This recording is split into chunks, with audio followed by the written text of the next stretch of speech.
नमस्कार दोस्तों, मेरा नाम है Sandeep Khatri and I welcome you to study IQ judiciary. Students, I hope you all are doing fine और आपके जुडिशियल सर्विसेज एग्जाम की प्रिपरेशन भी अच्छी चल रही होगी। स्टूडेंट्स, आज का हमारा टॉपिक है section number 6 of the Indian evidence act. तो सेक्शन नंबर 6 क्या है? सेक्शन नंबर 6 का बेसिक इंट्रोडक्शन क्या है, डॉक्ट्रिन ऑफ रेस जस्ते क्या है, सेम ट्रांजैक्शन का कॉन्सेप्ट क्या है, इसका हियर से एविडेंस से क्या लेना देना है, यही सब डिस्कस करेंगे आज के इस सेशन में। आज का सेशन स्टार्ट करने से पहले दो इंपॉर्टेंट अनाउंसमेंट। स्टूडेंट्स, सबसे पहली कि अगर आपने इस सीरीज की पहली 3 क्लासेस अगर मिस की हैं तो मेक श्योर कीजिएगा इसी यूट्यूब चैनल पे जिसका नाम है स्टडी IQ जुडिशरी, आपको प्लेलिस्ट में जाना है। प्लेलिस्ट में आपको प्लेलिस्ट मिलेगी with the name of the Indian evidence act by Sandeep Khatri और वहां पर आपको वो पहले के 3 वीडियोस भी मिल जाएंगे। और अब आते हैं सेकेंड इंपॉर्टेंट अनाउंसमेंट पे। स्टूडेंट्स, आप इंडिया की किसी भी स्टेट या यूनियन टेरिटरी की अगर जुडिशरी के एग्जामिनेशन की प्रिपरेशन कर रहे हो तो स्टडी IQ जुडिशरी का life foundation batch 9, yes you heard this right, 9th batch start होने जा रहा है फ्रॉम 3rd of November से। Students, you can use this code SKLIVE to get the maximum discount. As for Sandeep, K for Khatri, LIVE. Now one more thing students, let me complete this concept। ठीक है, race जस्ते क्या है, उसके बाद आपका कोई भी क्वेश्चन हो in related to this section और एनी सब्जेक्ट, वो आप कमेंट्स में लिख सकते हो और मैं उसका आंसर आपको पूरी डिटेल में करूंगा। ठीक है जी। अब पहले मेरी सुन लीजिए और चीजों को बहुत ध्यान से सुनिएगा। ठीक है, I will be slow enough ताकि आप इजीली उसको अंडरस्टैंड कर पाए। सुनिएगा, जब हम सेक्शन 6 के बारे में बात करते हैं तो उसके इंट्रोडक्शन में ही पहला क्वेश्चन ये आता है कि सेक्शन 6 में हम पढ़ने क्या जा रहे हैं, क्या होगा सेक्शन 6 में। तो सेक्शन 6 का इंट्रोडक्शन स्टार्ट होता है सेक्शन नंबर 5 से। सेक्शन नंबर 5 ये कहता है कि आप कोर्ट में जो एविडेंस दे सकते हैं वो सिर्फ और सिर्फ फैक्ट इन इशू या फिर रेलिवेंट फैक्ट का दे सकते हैं और किसी चीज का एविडेंस आप कोर्ट में नहीं दे सकते हैं। बात हो गई खत्म। अब यहीं पे फिर एक क्वेश्चन और आता है, सर रेलिवेंट फैक्ट क्या है? लास्ट वीडियो में मैंने डिस्कस भी किया था, रेलिवेंट आपकी टर्म जो है डिफाइंड भी है सेक्शन नंबर 3 में। ठीक है, अगर मिस की है तो इस वीडियो के बाद जरूर देखिएगा उसको। अब रेलिवेंट वहां पे डिफाइंड है तो वहीं पर मैंने बात की थी कि सेक्शन 6 से लेके 55 all are the examples of relevant fact. कि रेलिवेंट फैक्ट कौन कौन से हैं, वो आपके सेक्शन 6 to 55 सारे एग्जांपल्स ही हैं रेलिवेंट फैक्ट के। तो अब सेक्शन 6 में क्या पढ़ने वाले हैं? तो सेक्शन 6 में भी एक रेलिवेंट फैक्ट के बारे में ही बात की गई है। अब बहुत बार आपने सुना होगा सेक्शन 6 बेसिकली डील करता है रेस जस्ते से। तो अब ये रेस जस्ते जो कि एक मैक्सिम है, ये आपको सेक्शन 6 में लैंग्वेज में नहीं मिलेगा, लेकिन बेसिकली जो सेक्शन 6 का कॉन्सेप्ट है वो रेस जस्ते का ही है। अब रेस जस्ते का मतलब क्या होता है, तो ध्यान से सुनिएगा स्टूडेंट्स। यहां पे 2 तरीके से आपको क्वेश्चंस पूछे जा सकते हैं। एक पूछा जा सकता है what is the literal meaning of res gestae, और एक क्वेश्चन आ सकता है कि what is the meaning of doctrine of res gestae under section 6। तो इन दोनों के आंसर्स डिफरेंट होंगे, विच मीन्स कि literal meaning of res gestae जब आप जाएंगे तो आपको जो है बेसिकली यहां पे मीनिंग ऑफ मैक्सिम पूछा जा रहा है, तो उसका मतलब होगा थिंग्स डन।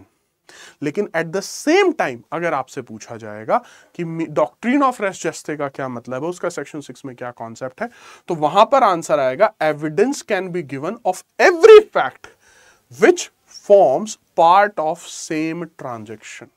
मतलब एविडेंस दिया जा सकता है उस हर एक फैक्ट का जो कि सेम ट्रांजैक्शन का पार्ट है। अभी सेम ट्रांजैक्शन क्या है, अभी मैं उस पर बात करने वाला हूं। ठीक है, इसके अलावा आप ये भी कह सकते हैं थिंग्स सेड एंड डन, जो भी चीजें कही गई हैं, जो भी चीजें की गई हैं in the course of a transaction, वो आपका क्या है, रेस जस्ते है।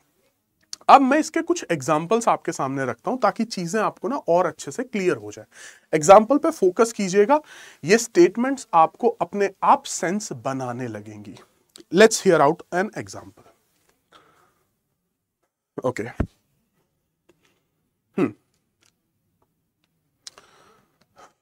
दिन के 1 बजे हैं, एक चौराहा है किसी एक गांव में, वहां पर एक गाड़ी आती है और रुकती है, उसमें से एक इंसान निकलता है, वो गन निकालता है और गन एक जो है हवा में गन फायर करता है।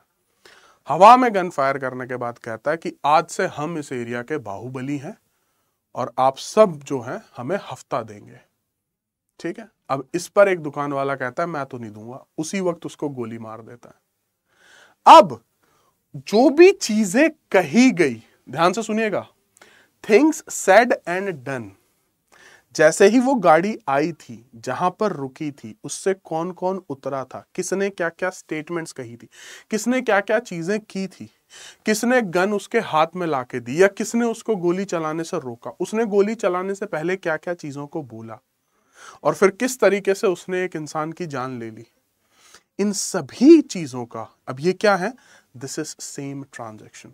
तो जो भी चीजें कही गई या की गई in the course of transaction, वो आपकी सारी की सारी, सारे के सारे क्या होंगी, वो आपके सेम ट्रांजैक्शन का पार्ट करेंगे और सेम ट्रांजैक्शन में जो भी चीजें कही गई वो आपका रेलिवेंट फैक्ट होगा। एक कदम और आगे बढ़ते हैं इस पे। जब हम बात करते हैं डॉक्ट्रिन ऑफ रेस जस्ते की, तो डॉक्ट्रिन ऑफ रेस जस्ते क्या कहता है, जो कीवर्ड है ना यहां पे वो है सेम ट्रांजैक्शन। तो पहले तो आपको इस वर्ड को अच्छे से समझना पड़ेगा कि ये सेम ट्रांजैक्शन बेसिकली है क्या, कौन सा ऑफेंस हुआ या कौन सा ऑफेंस नहीं हुआ, इसका आंसर तो आईपीसी हमें देगा। अब वो मर्डर था, कल्पेबल होमिसाइड था या कोई और ऑफेंस था एंड सो ऑन। लेकिन जो एग्जांपल मैंने लिया था, मिस्टर ए आया, वो गाड़ी से उतरा, उसने कहा आज से हम बाहुबली हैं, हर हफ्ते आप हमें जो है इतना पैसा देंगे वरना एक एक करके मैं सबको मार दूंगा। जिसने रिवोल्ट करने की कोशिश की उसको वहां पे मार दिया, उसके बाद वो गाड़ी में बैठा और फिर वो चले गए।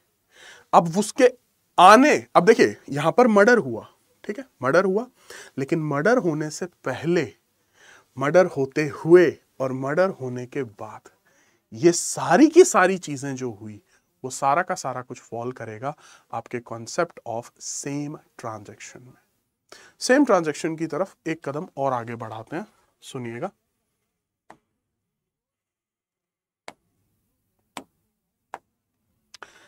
Fact in question was occurred in the same transaction at the time of happening of the fact in issue। देखिए सेम ट्रांजैक्शन को समझने के लिए ये बहुत जरूरी है कि आपको फैक्ट इन इशू क्लियर हो, जो कि मैंने लास्ट वीडियो में भी बात की थी कि फैक्ट इन इशू क्या होता है। वो सबसे इंपॉर्टेंट फैक्ट्स जिनको अगर आपने कोर्ट में प्रूव कर दिया तो केस आपके फेवर में आ जाएगा। तो जब वो फैक्ट इन इशू हुआ, उसके होते हुए, उससे पहले और उसके बाद, ये सब क्या आ जाएगा आपका, ये सब आ जाएगा आपका सेम ट्रांजैक्शन में। और ये सारी चीजें अब आप बिफोर का, एट द टाइम का या after the happening of fact in issue का जब एविडेंसेस देंगे तो वो सारे के सारे क्या होंगे, वो रेलिवेंट फैक्ट होंगे, आप उनका एविडेंसेस दे सकते हैं। एक और एग्जांपल लेते हैं, सुनिएगा।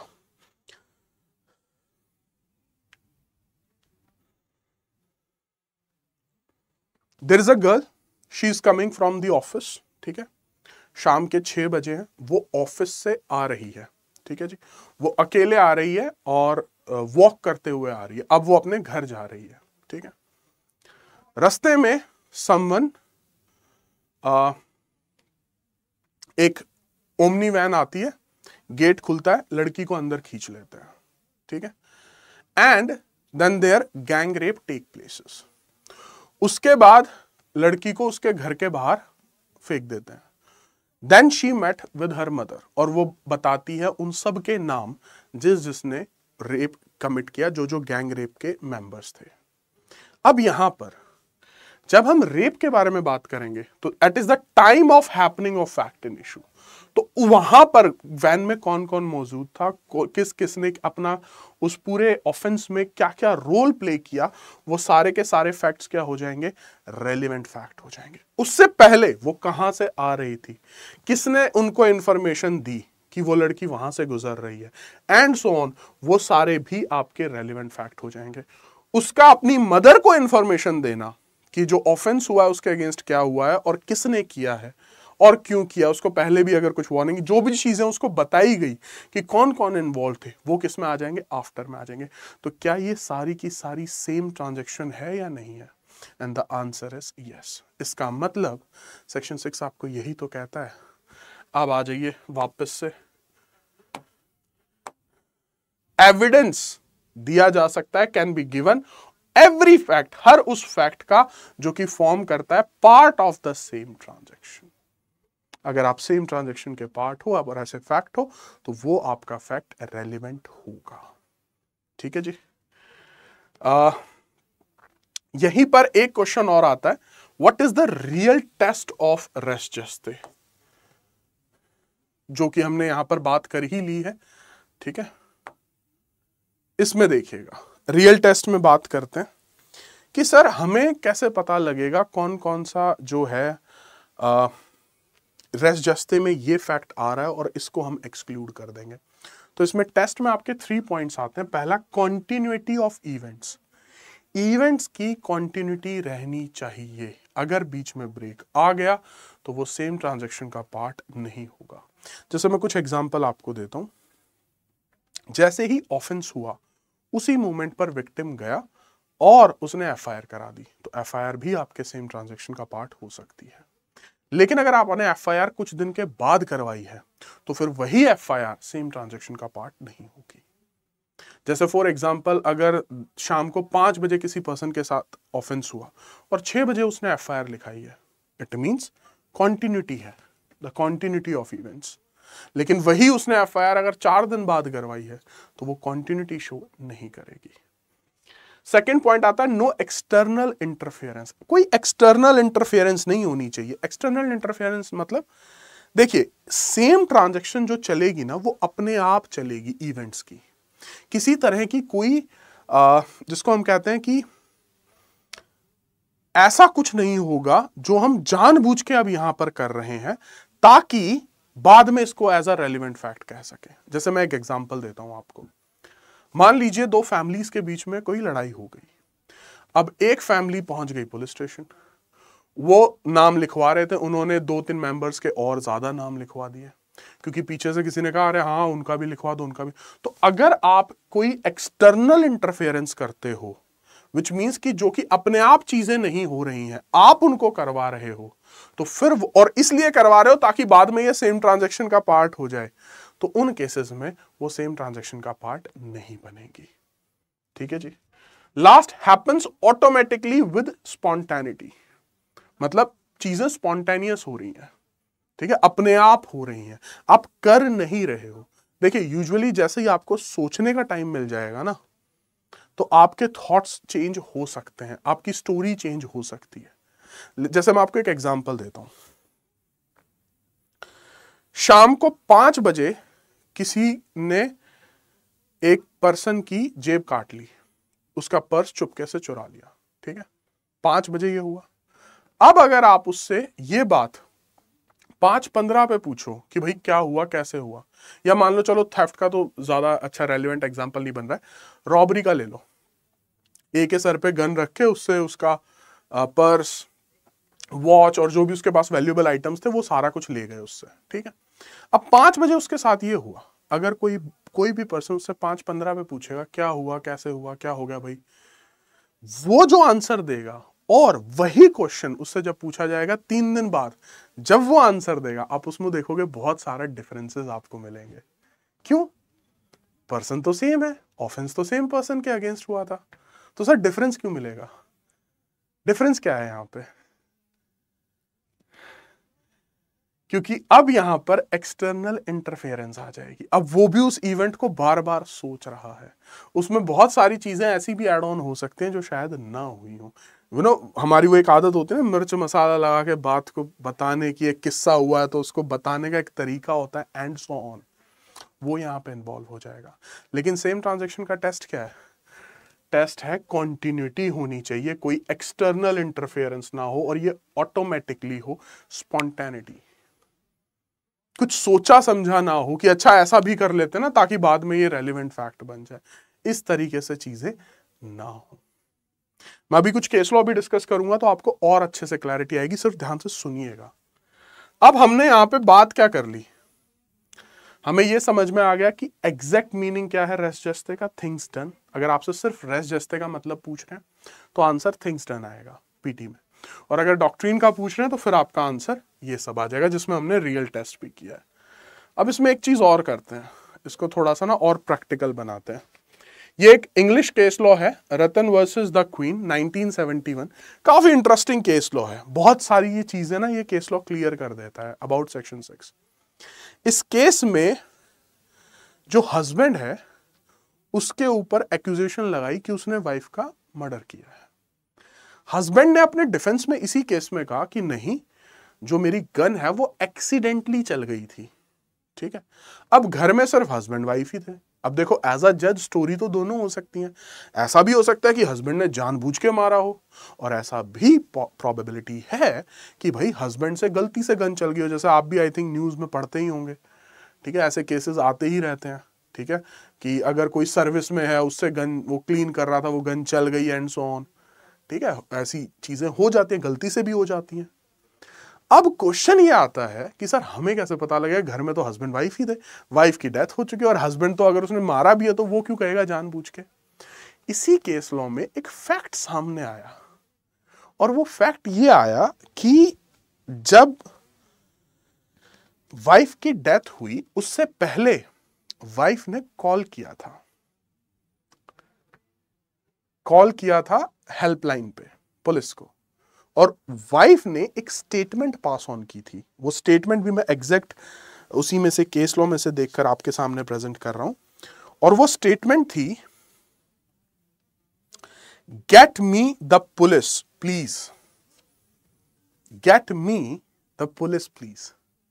अब ऑपरेटर ने ये बात सुन ली थी और वहां पे ये कॉल रिकॉर्ड भी हुई, लेकिन इससे पहले वो पुलिस से कनेक्ट करता और वो अपनी स्टोरी बताती कि भाई पुलिस की क्या जरूरत है आपको, इससे पहले कॉल डिस्कनेक्ट हो गई, और उसके बाद तो फिर उनकी डेड बॉडी ही मिली है।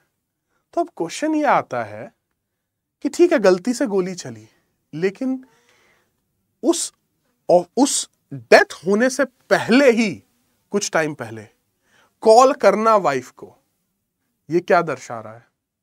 ये तो साफ साफ कुछ दाल में काला है। भाई उनको पुलिस की क्या जरूरत थी? क्या उनको सपना आ गया था कि अब उन पे गलती से गोली चलेगी? इसका मतलब यहां पर पॉइंट क्या है? पॉइंट मैं आपके सामने ये रखना चाहता हूं कि ये केस लॉ का ये फैक्ट हमें बता रहा है कि जिस टाइम पे डेथ हुई उससे पहले भी कोई एक ऐसी स्टेटमेंट। अब क्वेश्चन आता है दूसरी तरफ से, जो आपका मान लीजिए इसी केस में डिफेंस वो कहता है सर इसकी तो कोई रेलिवेंसी नहीं है कि उसने कॉल किया गेट मी द पुलिस, इसका तो इस केस से कुछ लेना देना ही नहीं है। तभी आप एज अ जज, एज अ कॉमन सेंस और लॉजिक भी, और एज अ सेक्शन नंबर 6 अगर देखोगे तो आप कहोगे सर पूरा लेना देना है। वो जो कॉल है, वो जो स्टेटमेंट है, that is part of same transaction, that is part of the same transaction. इसका मतलब वो भी रेलिवेंट होगी, और वो रेलिवेंट होगी तो आप एविडेंस दोगे कि sir because of this statement, ये स्टेटमेंट हमें बताती है ये एक्सीडेंट नहीं है, get me the police please. इसका मतलब उसे खतरा हो चुका था अपनी जान का, इसीलिए उसने कॉल किया। इसका मतलब हस्बैंड झूठ बोल रहा है। So this is how section number 6 same transaction, जो कि डेथ होने से पहले वाली फैक्ट्स भी वो रेलिवेंट क्यों माने जाएंगे, वो आपको ये केस लॉ की इंपॉर्टेंस ये बताती है। ठीक है जी, इसी में और आगे बढ़ते हैं। यहीं पर एक क्वेश्चन और आता है कि sir what is the concept और relationship between hearsay evidence and section number 6। तो याद रखिएगा, इंट्रोडक्शन में भी मैंने आपको बताया था hearsay evidence is no evidence. ठीक है, क्यों हियरसे एविडेंस नो एविडेंस है ये भी हम ऑलरेडी प्रीवियस वीडियोस में डिस्कस कर चुके हैं। अब हमारे सामने क्वेश्चन है कि इन दोनों में क्या रिलेशनशिप है। एक एग्जाम्पल से समझते हैं, पहले तो क्वेश्चन समझते हैं एक एग्जाम्पल से। आंसर तो बहुत ईजी है, question is kind of complicated तो नहीं कहूंगा, बट हाँ मजेदार क्वेश्चन है। एक एग्जाम्पल लेते हैं।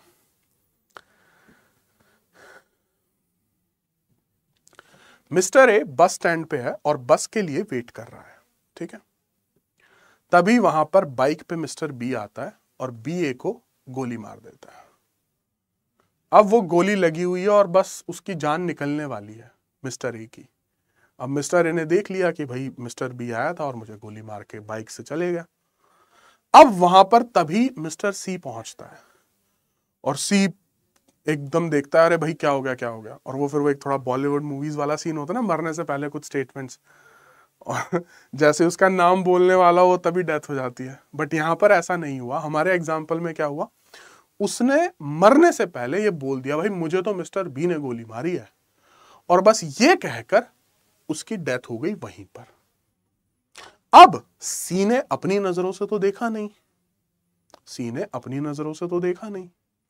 इन सर्कमस्टांसेस में अब क्वेश्चन आता है कि सर जो सी के पास है वो तो हियर से एविडेंस है, और हियर से एविडेंस इज नो एविडेंस, ठीक है। और दूसरी तरफ हमारा सेक्शन नंबर 6 है। सेक्शन नंबर 6 ये कहता है कि अगर सेम ट्रांजैक्शन का फैक्ट है, तो अब मैंने पहले वाला जो आपको केस लॉ करवाया था उसमें उसमें आ रहा था बिफोर, ठीक है, जो कॉल की गई थी वो before the fact in issue वाला फैक्ट था। अब ये आफ्टर द फैक्ट इन है। ये वाला जो चार्ट मैंने बनाया था ना आपको, ये देखिए, वो जो कॉल वाला एग्जांपल दिया था वो यहां पे फॉल कर रहा था, और अब ये आफ्टर वाला, तो ये भी तो आपका सेम ट्रांजैक्शन में फॉल कर जाएगा। तो अब यहां पे ना बेसिकली कॉन्सेप्ट क्या आ रहा है कि हियर से एविडेंस तो कहता है कोई एविडेंस नहीं है, और सेक्शन 6 कहता है रेलिवेंट फैक्ट है। तो आपस में क्या हो रही है? कॉन्ट्राडिक्शन। किस तरह की कॉन्ट्राडिक्शन? सेक्शन 6 कहता है ये रेलिवेंट फैक्ट है, आप इसका एविडेंस दे सकते हो, हियर से एविडेंस इज नो एविडेंस। तो जब दोनों में कॉन्ट्राडिक्शन होती है तब यहां पर कॉन्सेप्ट आता है कि हियर से एविडेंस की कुछ एक्सेप्शंस भी हैं, जिसमें कि सेक्शन नंबर 6 और you can say dying declaration is the exception. तो अगर वो कुछ सेम ट्रांजैक्शन का पार्ट होता है या डाइंग डिक्लेरेशन में आपका कॉन्सेप्ट फॉल करता है, तो फिर उसको एविडेंस माना जा सकता है, ठीक है जी। So that is the relationship between these two concepts. अब एक लास्ट वन मोर पॉइंट,